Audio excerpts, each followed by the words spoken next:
Hello and welcome once again in another session of accountancy. After doing few theoretical concepts related to accountancy, let's move on to a new topic today. अगर आपने ध्यान दिया हो तो जब मैंने आपको meaning and objectives of accountancy का कंसेप्ट करवाया था तो मैंने आपको एक हल्का सा हिंट दिया था कि हमारा जो नेक्स्ट टॉपिक होगा प्रैक्टिकल पॉइंट ऑफ व्यू से वो होगा कैश बुक। तो आज मैं आपके लिए जो एक नया टॉपिक लेकर आई हूँ वो कैश बुक ही है। तो देखते हैं कि ये कैश बुक क्या होता है, इसे किस तरीके से बिजनेस में मेंटेन किया जाता है, क्या ये कैश बुक काम करती है। आज हम इसकी कुछ थ्योरेटिकल कंसेप्ट्स को ही कवर करेंगे, फिर उसके बाद नेक्स्ट जैसे जैसे मूव ऑन करेंगे इसके कुछ प्रैक्टिकल्स भी आते जाएंगे।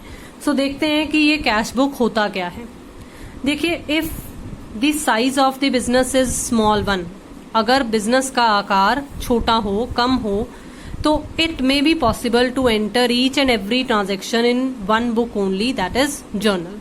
अगर एक छोटा बिजनेस है तो उसकी ट्रांजेक्शन्स भी बहुत ही कम होंगी, तो इसलिए ऐसे बिजनेस के लिए एक ही बुक काफी होती है जिसे हम book of original entry.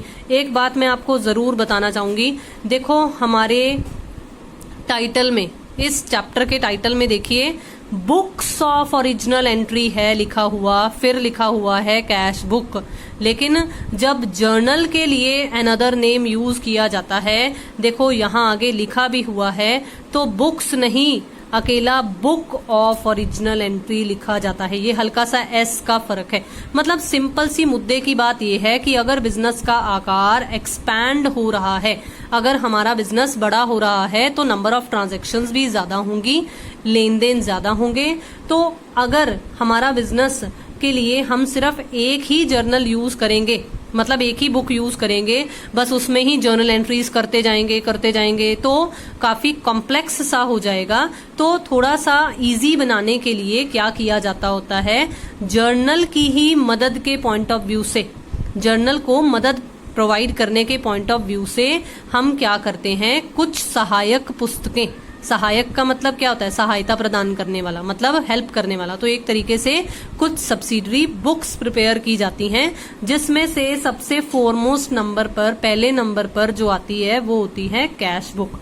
When the size of the business grows, the number of transactions become very large, it is no longer possible to record all transactions in one journal only। जो मैंने आपको बताया बिल्कुल वही same wordings यहाँ लिखी हुई हैं कि जैसे जैसे बिजनेस का आकार बढ़ता चला जाता है, कॉम्प्लेक्सिटीज बढ़ जाती हैं, नंबर ऑफ ट्रांजेक्शन्स बढ़ जाती हैं, तो इसलिए रिकॉर्डिंग करना मुश्किल हो जाता है। तो देखते हैं अब हमें आगे और क्या बता रखा है। एज सच, इसलिए जो जर्नल है उसे सब डिवाइड, मतलब आगे फर्दर डिवाइड कर दिया जाता है। किस में डिवाइड कर दिया जाता है, कुछ स्पेशल जर्नल्स में। अब आपको अदर नेम बता रही हैं, यहाँ पे सब्सिडरी बुक्स के और नाम बता रहे हैं। स्पेशल जर्नल भी बोल दिया जाता है, या इन स्पेशल जर्नल्स को डे बुक्स भी बोल दिया जाता है, या स्पेशल पर्पस की बुक्स भी बोल दिया जाता है, या सब्सिडरी बुक्स, या देखो बहुत ही ध्यान से देखो, बुक्स, वहां क्या था बुक, यहाँ क्या है बुक्स, तो बुक्स ऑफ ओरिजिनल एंट्री भी बोल दिया जाता है। क्यों ओरिजिनल एंट्री बोलते हैं वो जैसे जैसे हम आगे पढ़ेंगे तब हमें पता चलेगा कि इन्हें भी क्यों जर्नल की तरह ही एक ओरिजिनल एंट्री वाली बुक्स कहा जाता है। देखो, very very important line, very very important, I don't want to miss even a single line. मैं इस थ्योरेटिकल पोर्शन में जो आज मैंने आपको समझाना है, मैं एक भी सिंगल लाइन मिस नहीं करना चाहती हूँ। मैं चाहती हूँ कि आपको हर एक लाइन का मतलब पता हो। Each subsidiary book is meant for recording all the transactions of a similar nature, एक तरह की, एक जैसे नेचर की ट्रांजेक्शन्स एक सब्सिडरी बुक्स में आएंगी। हर एक सब्सिडरी बुक एक स्पेशल नेचर की ट्रांजैक्शन को रिकॉर्ड करने के लिए बनाई गई होती हैं। जैसे मैं अब आपको एग्जाम्पल की फॉर्म में समझाऊं तो अगर कैश बुक नाम है तो इसका मतलब ये एक ऐसी बुक है जिसमें कैश से रिलेटेड जितनी भी ट्रांजैक्शंस हैं वो आएंगी, क्रेडिट से रिलेटेड नहीं आएंगी। क्रेडिट से रिलेटेड परचेज बुक है तो उसमें सारी की सारी क्रेडिट परचेजेस आएंगी। क्रेडिट से रिलेटेड अगर सेल्स हैं तो वो सेल्स बुक होगी, वो उसमें आएंगी। वो हमारे पास नेक्स्ट चैप्टर आएगा जिसमें हम बाकी की सब्सिडरी बुक्स पढ़ेंगे। इस चैप्टर में हमारे पास सिर्फ और सिर्फ कैश बुक है। तो मैंने कैश बुक की आपको एक एग्जांपल दे दी कि नाम से ही पता चल रहा है, इसलिए कैश बुक में सिर्फ और सिर्फ कैश से नेचर, कैश वाले नेचर की ट्रांजैक्शंस ही आएंगी, या बैंक से रिलेटेड ट्रांजैक्शंस आ सकती हैं जो कि सिमिलर टू कैश है। अदरवाइज क्रेडिट नेचर की ट्रांजैक्शंस कैश बुक में रिकॉर्ड नहीं की जाएंगी। तो इसमें क्या है, all cash transactions may be recorded in one book, all credit purchase transactions वो अनदर बुक में, ऑल क्रेडिट सेल्स ट्रांजैक्शन वो फिर से एक और बुक में, बाकी और जैसे जैसे नेचर ऑफ ट्रांजैक्शंस अलग अलग होते जाएंगे वैसे वैसे उन्हें अलग अलग बुक्स में रिकॉर्ड करते जाएंगे। दस इसलिए सब्सिडरी बुक्स में भी डिफाइंड, अब यहाँ पर आपको एक डेफिनेशन सॉर्ट ऑफ बता रखा है कि एक ऐसी किताबें, ऐसी बुक्स जहां पर ट्रांजैक्शंस को पहले एंटर किया जाता है और फिर उसके बाद लेजर अकाउंट्स प्रिपेयर किए जाते हैं इनके आधार पर। देखो आपको मैंने जब मीनिंग एंड ऑब्जेक्टिव्स वाला वो फर्स्ट चैप्टर समझाया था तो आपको मैंने क्या समझाया है कि हमने फीचर्स में पढ़ा है ना कि जो अकाउंटिंग है वो सिर्फ मनी से रिलेटेड ट्रांजैक्शंस को रिकॉर्ड करती है। रिकॉर्डिंग के बाद हमने क्लासीफाइंग वाला कंसेप्ट समझा था जिसमें लेजर अकाउंट्स का जिक्र आया था, और मैंने आपको राम से रिलेटेड एक अकाउंट की ट्रांजैक्शन सी लेकर, एक एग्जांपल सी लेकर आपको समझाया था कि अगर राम से हमने 6 बार कोई ट्रांजैक्शन की है तो राम को 6 अलग अलग जर्नल एंट्रीज में ढूंढने की बजाय हम राम के लेजर अकाउंट्स को चेक कर लेंगे। तो ऐसा ही कुछ कंसेप्ट यहाँ पर है। मतलब मुद्दे की बात ये निकल कर आई थी कि हम जर्नल एंट्रीज को आगे ट्रांसफर करते हैं, एक तरीके से पोस्ट करते हैं लेजर अकाउंट्स में। तो इसमें भी ऐसा ही कुछ कंसेप्ट है कि पहले सब्सिडरी बुक्स में एंट्री आएगी, पहले सब्सिडरी बुक्स में ट्रांजैक्शंस को रिकॉर्ड किया जाएगा फर्स्ट, फिर उसके बाद इनके बेसिस पर, सब्सिडरी बुक्स के बेसिस पर लेजर अकाउंट्स भी प्रिपेयर किए जाएंगे, जो हम आगे फर्दर जब हम ये सब्सिडरी बुक्स वगैरह कर लेंगे तो हम लेजर अकाउंट्स भी बनाना सीखेंगे। ठीक है, अब देखिए कौन कौन सी सब्सिडरी बुक्स हैं। मैं सिर्फ और सिर्फ आपको नाम बताऊंगी, इन्हें एक्सप्लेन नहीं करूंगी, क्योंकि जैसे जैसे हम आगे फर्दर करते जाएंगे हमें अपने आप इनके मीनिंग्स वगैरह भी सब समझ में आते जाएंगे। तो मैं सिर्फ नाम cash book, purchase book, sales book, purchase return book. देखो कितनी अच्छी बात यहाँ बता रखी है कि भाई परचेज बुक अलग है, लेकिन अगर वही परचेज की हुई गुड्स अगर रिटर्न करनी पड़ रही हैं तो परचेज रिटर्न बुक अलग बनेगी, उसी में नहीं रिकॉर्ड करना है। बिल्कुल अब आइडिया अपने आप लगा लो कि अगर सेल्स बुक है तो सेल्स रिटर्न बुक अलग बनेगी। बिल्कुल इसी तरीके से ना एक बिल्स रिसीवेबल बुक्स भी होती हैं, बिल्स पेबल बुक्स भी होती हैं। जैसे आपको यहाँ पर सो ऑन की फॉर्म में लिखा गया था कि जैसे जैसे नेचर ऑफ ट्रांजैक्शंस बदलते जाएंगे वैसे वैसे अलग अलग तरह की सब्सिडरी बुक्स एग्जिस्टेंस में आती जाएंगी। तो मुझे उम्मीद है कि जो मैंने आज आपको हल्का सा अभी तक का इंट्रोडक्शन दिया है वो समझ में आया होगा। अब हम थोड़ा सा कैश बुक के बारे में और डिटेल में पढ़ते हैं। देखिए अब कैश बुक से रिलेटेड जो सबसे पहला टॉपिक आपको बताया गया है वो है मीनिंग एंड इम्पोर्टेंस, कि क्या मतलब है और इसका क्या महत्व है, एक तरीके से इसकी इम्पोर्टेंस क्या है, क्यों जरूरी है ये बनाना। This book is used to record all transactions relating to cash receipts and cash payments। देखो एक बिजनेस कैश की फॉर्म में मतलब कुछ रिसिप्ट्स भी करता है, मतलब कैश सिंपल सी बात रिसीव भी करता है, और कुछ ट्रांजैक्शंस उसकी ऐसे होती हैं जिसमें उन्हें कैश की पेमेंट भी करनी होती है। तो दोनों, चाहे वो रिसिप्ट्स हैं चाहे वो पेमेंट्स हैं, लेकिन अगर वो कैश की फॉर्म में हैं, अगर वो कैश के नेचर में हैं तो वो कौन सी बुक में रिकॉर्ड होंगी, वो कैश बुक में रिकॉर्ड होंगी। तो ये मैंने मीनिंग से आपको पहले ही बता दिया था कि कैश से रिलेटेड जितनी भी ट्रांजैक्शंस हों वो किस में रिकॉर्ड की जाएंगी, वो कैश बुक में रिकॉर्ड की जाएंगी। जैसे अगर मैं आपको एग्जाम्पल दूं, goods purchased for cash, cash आ गया तो ये किस में रिकॉर्ड होगी, परचेजेस, ये परचेज कैश बुक में रिकॉर्ड होगी। लेकिन अगर मैं लिखूं, अगर मैं बोलूं गुड्स परचेज फ्रॉम राम, अब आपको जर्नल एंट्रीज का सारा टॉपिक अच्छे से करवाया गया है, अब आपको पता है कि अगर नाम लिखा हुआ आ जाए तो वो क्रेडिट बेसिस की ट्रांजैक्शन होती है, तो इसे हम रिकॉर्ड नहीं करेंगे कैश बुक में, ठीक है, क्योंकि इस बार नाम लिखा हुआ है वो क्रेडिट बेसिस की ट्रांजैक्शन है, तो उसे कैश बुक में रिकॉर्ड नहीं किया जाएगा। बिल्कुल इसी तरीके से अगर मैं कहूँ एसेट परचेज की है हमने, plant and machinery purchase for cash, तो वो भी आएगा क्योंकि उसमें कैश पेमेंट हो रही है, उसमें भी हो रही है ना कैश की पेमेंट।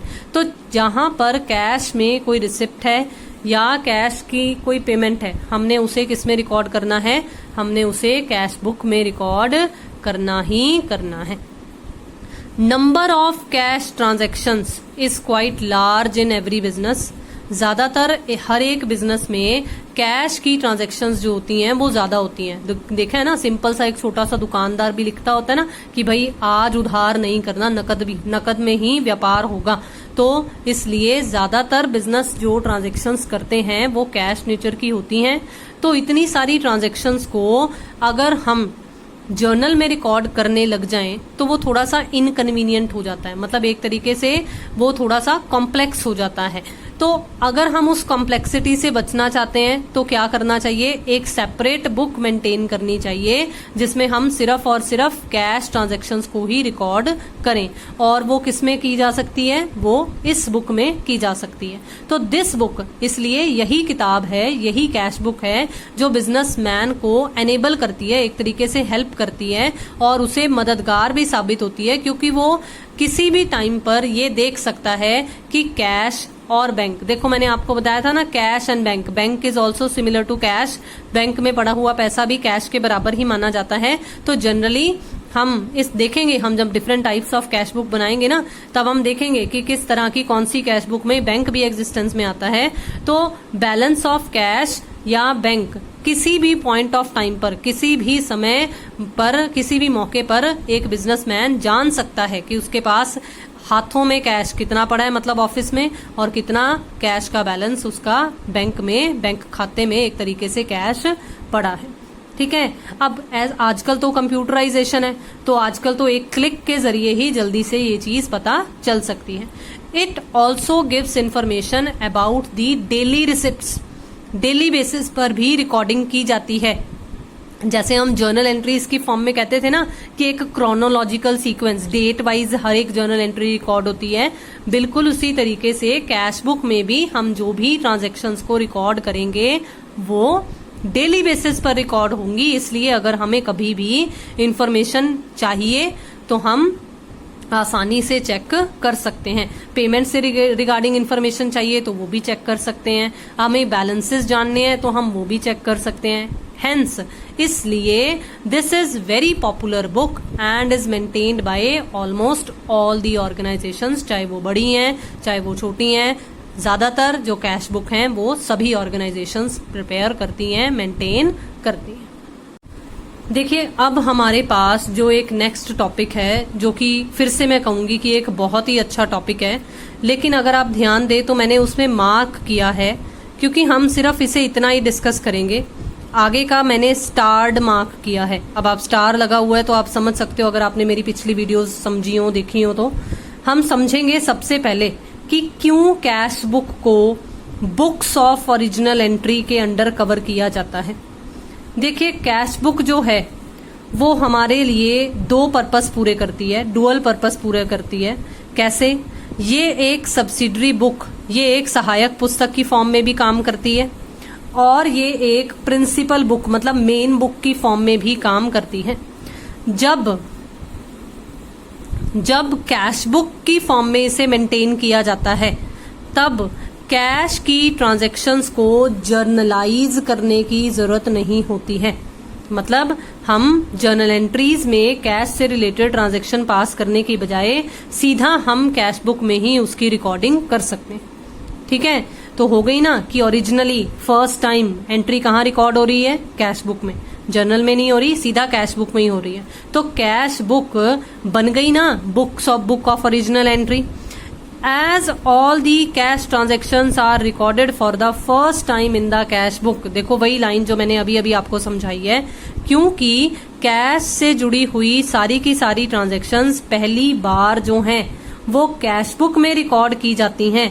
इसलिए कैश बुक जो है वो हमारी प्रिंसिपल बुक बन जाती है, मतलब बुक ऑफ ओरिजिनल एंट्री बन जाती है। और ये हमें मदद भी कर रही है, हमारे जर्नल का भार कम कर रही है। हमें जर्नल में पास करने की जरूरत नहीं है एंट्री, हम सीधा कैश बुक में ही पास कर सकते हैं। तो इसलिए ये हमारे लिए हमारी सहायता कर रही है, मदद कर रही है, तो इसलिए इसे हम सब्सिडरी बुक भी कह सकते हैं। ठीक है, मैं पढ़ा दूंगी आपको जरूर ये आगे जो लिखा हुआ है, लेकिन फिर भी मैं कहूंगी कि ये हम बेटर तरीके से फिर से दोबारा से समझेंगे जब हम लेजर अकाउंट्स का टॉपिक भी कवर कर लेंगे। लेकिन when a cash book is prepared, जब एक कैश बुक बनाई जाती है एक बिजनेस फर्म के द्वारा, cash account in the ledger is not prepare, उस वक्त लेजर अकाउंट्स में कैश का खाता जो जर्नल एंट्रीज के आधार पर बनाया जाता है उसे बनाने की जरूरत नहीं है। इस तरीके से in this way cash book represents the cash account, इसलिए उस वक्त जब हमने कैश अकाउंट नहीं बनाना अलग से, लेजर अकाउंट्स में नहीं बनाना है क्योंकि हमने कैश बुक ऑलरेडी बनाई हुई है, एक ही मतलब है दोनों का, तो उस केस में कैश बुक जो है वो कैश अकाउंट को भी रिप्रेजेंट कर रही है।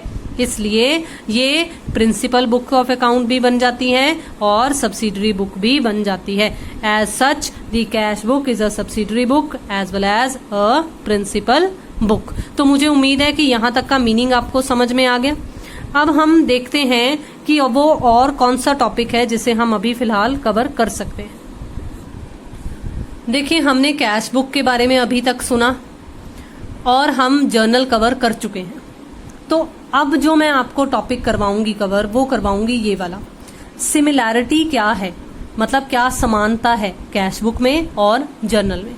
देखिए, सबसे पहले just like a journal, transactions in the cash book are recorded for the first time from the source documents. अब what do you mean by source documents? देखो, मैंने आपको ये बात ओरली समझाई हुई है कि हम जो भी ट्रांजेक्शन बिजनेस में पास करते हैं, हम जो भी जर्नल एंट्री पास करते हैं, वो इन डॉक्यूमेंट्स के आधार पर पास की जाती होती है। मतलब जो बिल्स या कुछ क्रेडिट नोट्स या डेबिट नोट्स तैयार होते हैं, मतलब सिंपल सी बात, देखो अगर हम किसी शॉप पर कोई भी अगर हम रेडीमेड गारमेंट की शॉप पर गए, वो हमें बिल अगर बनाकर देते हैं तो उसी तरीके से कुछ बिल्स, मीमोज वगैरह तैयार होते हैं जो बिजनेस की ट्रांजैक्शंस का आधार बनते हैं और उसी आधार के बेसिस पर जर्नल एंट्री पास की जाती है। और क्योंकि जर्नल में भी हम फर्स्ट टाइम कहते हैं कि एंट्री को जब फर्स्ट टाइम रिकॉर्ड किया जाता है तो जर्नल की फॉर्म में मतलब रिकॉर्ड किया जा रहा है, ट्रांजैक्शन को फर्स्ट टाइम जब रिकॉर्ड किया जा रहा है, तो कैश बुक भी तो वही चीज कर रही है ना। कैश बुक में भी तो हम फर्स्ट टाइम ही रिकॉर्डिंग कर रहे हैं ना, हमने अभी अभी पढ़ा है। तो इसलिए ये दोनों में सिमिलैरिटी है कि फर्स्ट टाइम रिकॉर्डिंग करते हैं दोनों, जर्नल भी और कैश बुक भी। दूसरी सिमिलैरिटी की अगर हम बात करें तो जर्नल और कैश बुक दोनों ही, मैंने अभी अभी आपको ये वर्ड यूज किया था क्रोनोलॉजिकल सीक्वेंस, तो ये देखो यहाँ आपको ये बता रखा है कि दोनों में ही जो रिकॉर्डिंग की जाती है वो डेट वाइज रिकॉर्डिंग की जाती है। मतलब अब जैसे अगस्त चल रहा है तो 1 अगस्त को जितनी भी ट्रांजैक्शंस हैं वो पहले आएंगी, फिर 2 अगस्त, फिर 3 अगस्त, फिर इसकी तरह ही डेट वाइज आप हर ट्रांजैक्शन को रिकॉर्ड करोगे। ये नहीं है कि अगर आप पहले 20 अगस्त वाली रिकॉर्ड कर लोगे फिर उसके बाद आप 2 अगस्त वाली रिकॉर्ड करोगे, ऐसा नहीं हो सकता है क्योंकि 20 अगस्त तो अभी आना है, तो इसलिए डेट वाइज रिकॉर्डिंग की जाती होती है। नेक्स्ट देखो अब क्या है, just like a journal, transactions from the cash book are also posted to the relevant accounts. ये मैंने आपको अभी लेजर करवाया नहीं है, लेकिन अगर आपने ध्यान दिया हो तो जब मैंने कैश बुक का ये टॉपिक आज शुरू करवाया है उसमें मैंने आपको यही चीज समझाई है ना थ्योरेटिकल पॉइंट ऑफ व्यू से, कि कैश बुक में पहले रिकॉर्डिंग की जाती है एंड देन लेजर अकाउंट में पोस्टिंग की जाती है। तो जर्नल में भी हमने यही करना है, जर्नल एंट्रीज के आधार पर हमने अलग अलग लेजर अकाउंट्स बनाने हैं। तो दोनों ही लेजर अकाउंट्स बनने का आधार बन रहे हैं, तो इसीलिए हम पहले आधार क्लियर कर रहे हैं। हम एक आधार जर्नल क्लियर कर चुके हैं, अब हम कैश बुक भी क्लियर करेंगे, फिर उसके बाद हम लेजर अकाउंट्स की तरफ मूव करेंगे। अगर आपको कैश बुक समझ में आ जाएगा तो लेजर समझना बहुत ही आसान रहेगा आपके लिए। लास्ट सिमिलैरिटी देखिए क्या है, just like a journal cash book also contains a ledger folio column. अब आपने जर्नल एंट्रीज का परफॉर्मा देखा है, फॉर्मेट देखा है, उसमें क्या होता है, date, particulars, ledger folio, debit, credit या अमाउंट हम लिखते होते हैं। तो उसमें लेजर फोलियो नाम का एक कॉलम आता है ना। तो जब हम नेक्स्ट वीडियो में कैश बुक को प्रैक्टिकली अटेम्प्ट करना शुरू करेंगे तो आप देखोगे कि उसमें भी एक लेजर फोलियो नाम का कॉलम बनेगा। तो ये फिर से दोनों में सिमिलैरिटी आ जाती है। अब ये लेजर फोलियो होता क्या है, ये कुछ और नहीं होता, ये पन्ना नंबर होता है कि लेजर में कहां पर इस ट्रांजैक्शन को पोस्ट किया गया है। देखो हमने अभी अभी ये थर्ड पॉइंट में बोला है ना कि लेजर में रेलेवेंट पोस्टिंग करनी है, रेलेवेंट अकाउंट में पोस्टिंग करनी है। तो लेजर फोलियो कुछ और नहीं होता, हमने क्वेश्चन में इसका कुछ नहीं करना होता, जस्ट एक कॉलम ही बनाना होता है। लेकिन लेजर फोलियो का मतलब क्या होता है ये हमें जरूर पता होना चाहिए। तो ये एक तरीके से लेजर के कौन से पेज नंबर पर इस एंट्री को या ट्रांजैक्शन को जो जर्नल में या कैश बुक में रिकॉर्ड की गई है उसे पोस्ट किया गया है, किस पेज नंबर पर, ये पेज नंबर बताता है लेजर फोलियो कॉलम। तो मुझे उम्मीद है कि आज का जो मेरा सेशन रहा है, जितना भी मैंने आपको कैश बुक के बारे में बताया है वो आपको जरूर समझ में आया होगा। नेक्स्ट हमारा जो सेशन रहेगा हम उसमें कैश बुक से रिलेटेड कुछ प्रैक्टिकल क्वेश्चंस अटेम्प्ट करेंगे। ये देखिए, ये कुछ इस तरह की टाइप्स ऑफ कैश बुक हमारे पास आएंगी। हम नेक्स्ट वीडियो में ये अलग अलग टाइप्स के बेसिस पर देखेंगे कि किस तरह से कैश बुक्स बन सकती हैं। सिंगल कॉलम किस तरह से बन सकती है, इसका मतलब क्या होता है, बिल्कुल इसी तरीके से नेक्स्ट हम जैसे जैसे मूव ऑन करेंगे वैसे वैसे समझते जाएंगे। प्लीज अपने व्यूज जरूर शेयर कीजिए हमारे साथ। काइंडली सब्सक्राइब दी चैनल अगर आपने अभी तक चैनल को सब्सक्राइब नहीं किया है। शेयर कीजिए वीडियोस को, लाइक कीजिए वीडियोस को, बेल आइकन जरूर प्रेस कीजिए। Thank you so much for watching and have a nice day.